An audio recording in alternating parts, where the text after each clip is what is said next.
भारत के लिए चंद्रयान 3 से जुड़ी बड़ी खुशखबरी।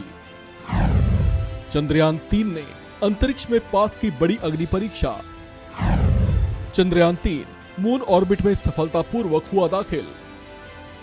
अंतरिक्ष में चंद्रयान 3 के जरिए भारत ने चंद्रमा की ओर जो बेहद लंबी और ऊंची छलांग लगाई है, उसमें इसरो के चंद्रयान 3 ने एक बड़ा पड़ाव पार कर लिया है और सफलतापूर्वक चांद की कक्षा में प्रवेश कर गया है। 14 जुलाई को श्रीहरिकोटा के सतीश धवन अंतरिक्ष केंद्र से गर्जना करते हुए भारत के मिशन मून को सफल बनाने के लिए चंद्रयान 3 ने उड़ान भरी थी। अब तक इसकी हर मूवमेंट बिल्कुल ठीक रही है। उसी कड़ी में चंद्रयान 3 योजना के मुताबिक चांद की कक्षा के करीब पहुंचा और देखते ही देखते धरती की कक्षा से चांद की कक्षा में प्रवेश कर गया। ये इस जटिल मिशन के सबसे महत्वपूर्ण पड़ावों में से एक था। चंद्रयान 3 के मूवमेंट की हर सेकंड ट्रैकिंग हो रही है। ऐसे में इसरो के सभी वैज्ञानिक इस विशेष चरण पर टकटकी लगाए बैठे हुए थे। चांद की कक्षा में सफलतापूर्वक प्रवेश करते ही वैज्ञानिकों ने राहत की सांस ली। पेरिलियन में रेट्रो बर्निंग का आदेश MOX यानी मिशन ऑपरेशंस कॉम्प्लेक्स इस ट्रैक बेंगलुरु से दिया गया था।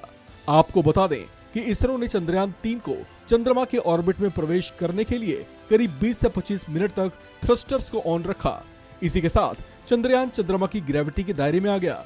इस प्रक्रिया को तकनीकी भाषा में इंसर्शन या फिर लूनर ऑर्बिट इंजेक्शन भी कहा जाता है। अब चंद्रयान 3 चंद्रमा के चारों तरफ 166 किलोमीटर बाई 18,054 किलोमीटर के अंडाकार कक्षा में चक्कर लगाएगा। इसके इस चरण के बाद ये चांद के चारों ओर 5 अलग अलग ऑर्बिट से होता हुआ अपने लक्ष्य की ओर बढ़ेगा। चांद के ऑर्बिट में प्रवेश करने के बाद ये 6 अगस्त की रात 11 बजे के करीब चांद की कक्षा के 10 से 12,000 किलोमीटर वाली ऑर्बिट में डाला जाएगा। इसरो के वैज्ञानिकों ने भारत के चंद्रयान 3 को चंद्रमा की सतह पर पहुंचने में लगभग 40 दिन के समय का अनुमान लगाया था। इस संबंध में प्राप्त जानकारियों के मुताबिक इसरो के वैज्ञानिकों की योजना है कि वे 23-24 अगस्त को चांद की सतह पर सॉफ्ट लैंडिंग करवाएंगे।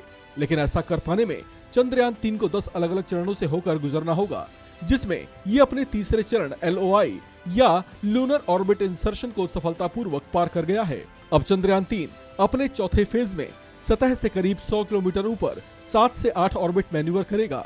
चंद्रयान 3 का 5वां चरण प्रोपल्शन मॉड्यूल और चंद्र मॉड्यूल एक दूसरे से अलग हो जाएंगे।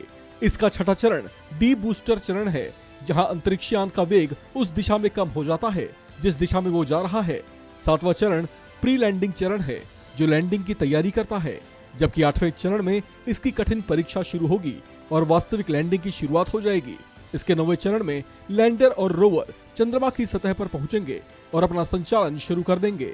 चंद्रयान 3 के 10वें चरण में 100 किलोमीटर की चंद्र कक्षा में प्रोपल्शन मॉड्यूल की वापसी होगी।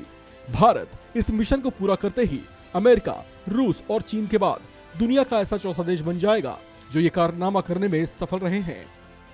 इस खबर में फिलहाल इतना ही। बाकी अपडेट्स के लिए बने रहिए वन इंडिया हिंदी के साथ।